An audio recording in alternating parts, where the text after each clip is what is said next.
క్రీస్తునందు ప్రియమైన వారలారా, శుభాలు. ఎలా ఉన్నారు? బాగున్నారా? నిన్నటి దినము ఎలా గడిచింది?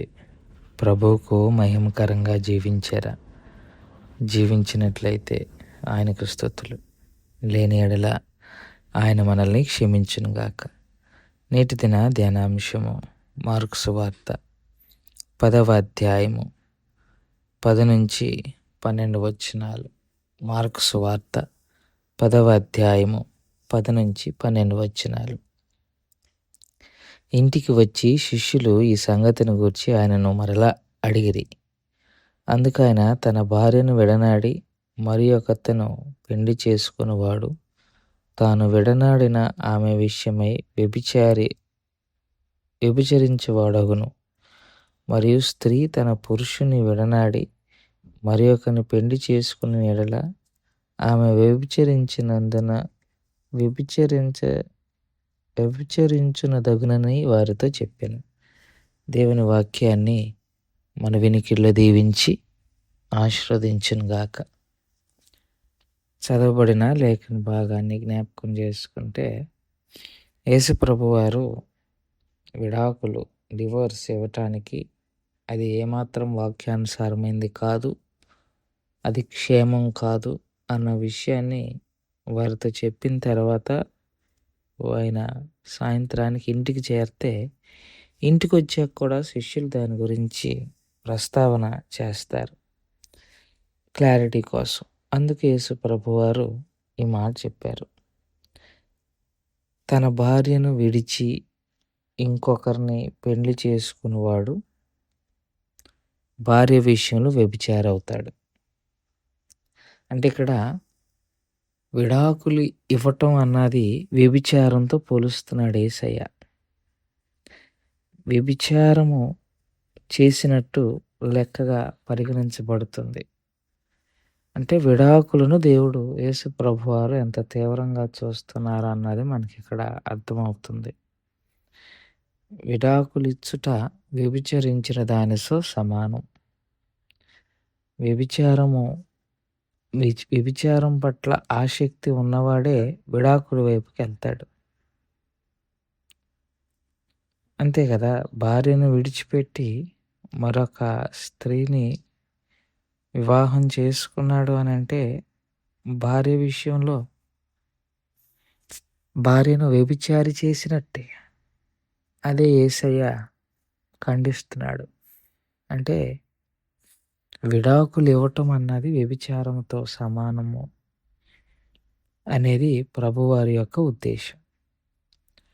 అలాగే స్త్రీ విషయంలో కూడా వ్యభిచారి అవుతుంది భర్తని విడిచిపెట్టి మరొకరిని పెళ్లి చేసుకోవటం అని.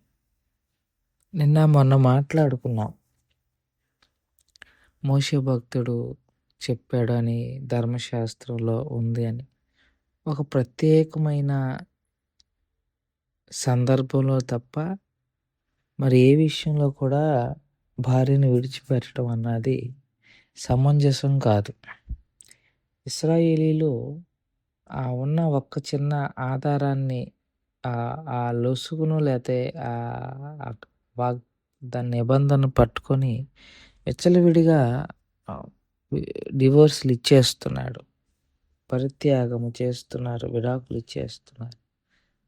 మోషే చెప్పింది వేరే ఉద్దేశంతో వీరు తమ కామ కోరికలను తీర్చుకోవటానికి పనిగట్టుకొని విడాకులు ఇచ్చేయటం, మరొకరిని వివాహం చేసుకోవటం అన్నది జరుగుతున్న సందర్భంలో యేసు ప్రభువారు వాటిని ఖండించినట్టుగా మనం చూస్తాం.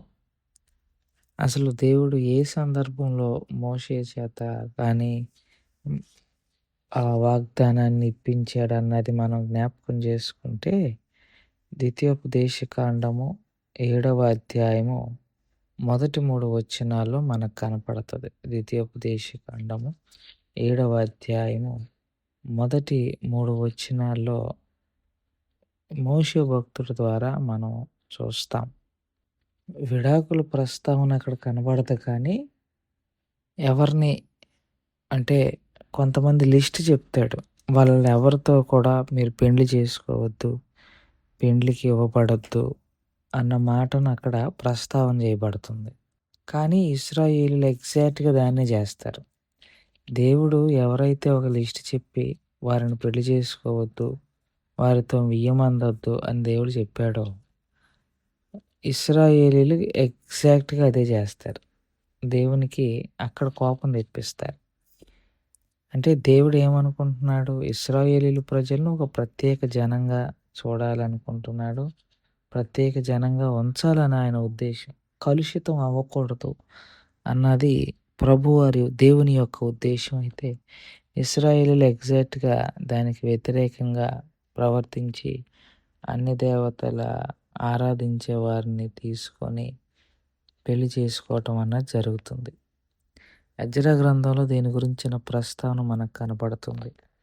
ఎజ్రా గ్రంథం 9వ అధ్యాయం మొదటి 2 వచనాల్లో మనం అక్కడ ఏం కనబడుతుందంటే, పెద్దలు ఎజ్రా దగ్గరికి వచ్చి ఇశ్రాయేలీయులు, యాజకులు, లేవీయులు, కనానీయులు, హిత్తీయులను, పెరిజ్జీయులను, యెబూసీయులను, అమ్మోనీయులను, మోయాబీయులను, ఐగుప్తీయులను, అమోరీయులను దేశపు జనముల నుండి తమను తాము వేరుపరుచుకొనక వారు చేయు అసహ్యమైన కార్యములు తామే చేయుచు వచ్చిరి అన్న విషయాన్ని ప్రస్తావన చేస్తారు. అది కాస్త 10వ అధ్యాయము మొదటి 2, 3 వచనాలు చూస్తే అక్కడ మనకొక వ్యక్తి కనబడతాడు. ఏలాము కుమారులలో ఒకడు యోహియేలు అనేవాడు ఎజ్రాతో చెప్తాడయ్యా, మా దేవునికి మా పితరులు అన్ని జనులను పెళ్లి చేసుకొని దేవుని కోపం తెప్పించారు. అందుకే మేము ఇలాగున్నాం. కాబట్టి ఇప్పుడు మేమేం చేస్తున్నాం అంటే, అట్లా ఎవరెవరినైతే పెళ్లి చేసుకున్నామో వాళ్ళందరినీ వెలేసేస్తాము, వారిని పంపించేస్తాము అన్నప్పుడు విపరీతంగా జనాలు డివోర్స్‌లు ఇచ్చేస్తారు ఆ టైంలో. సో, ఇక్కడ దేవుడు ఇశ్రాయేలీయుల ప్రజలను ఏ సందర్భంలో ఇది చేస్తున్నాడు అనంటే, అన్య దేవతలను పెళ్లి చేసుకొని, ఆరాధించే వారిని పెళ్లి చేసుకొని, వారి ద్వారా మీరు భ్రష్టత్వం అవ్వొద్దన్న ఉద్దేశంలో దేవుడు వారిని కఠినంగా కాస్త శిక్షించినప్పుడు ఇశ్రాయేలీయులు ఆ విషయం తెలుసుకొని అక్కడ డివోర్స్‌లు ఇచ్చేయటం ప్రారంభిస్తారు. దీన్ని ఆధారం చేసుకొని ప్రతి చిన్నదానికి కూడా ఇశ్రాయేలీయులు డివోర్స్ ఇవ్వటం అన్నది ఆ రోజుల్లో జరగటాన్ని ప్రభువారు చూసి, అట్లా ఎలా పడితే అలాగా ఏ సాకు పడితే ఆ సాకుగా భార్యకు, భర్తకు విడాకులు ఇచ్చేవారు వ్యభిచారులతో సమానమని యేసు ప్రభువారు చెప్పి ముగించినట్టుగా మనం చూస్తాం. మనం కూడా విడాకుల విషయంలో జాగ్రత్తగా ఉండాలని మనవి చేసుకుంటూ ఈ మాటలను ఇంతటితో ముగించుకుంటున్నాను. దేవుడు దీవించి ఆశీర్వదించునుగాక. ప్రార్థన చేసుకుందాం. మమ్మల్ని మిక్కిలిగా ప్రేమించిన మా ప్రియ పరలోకపు తండ్రి, మీ పాదాలకు స్తోత్రాలు. చెప్పబడిన వాక్యాన్ని బట్టి మీకు స్తోత్రాలు. విన్న వాక్యం మా హృదయంలో భద్రపరుచుకొని వాక్యానుసారంగా జీవించగలిగిన కృపను దయచేయమని యేసుక్రీస్తు ప్రభువారి పునినామములో అడిగి వేడుకుంటున్నాం తండ్రి. ఆమేన్. God bless you.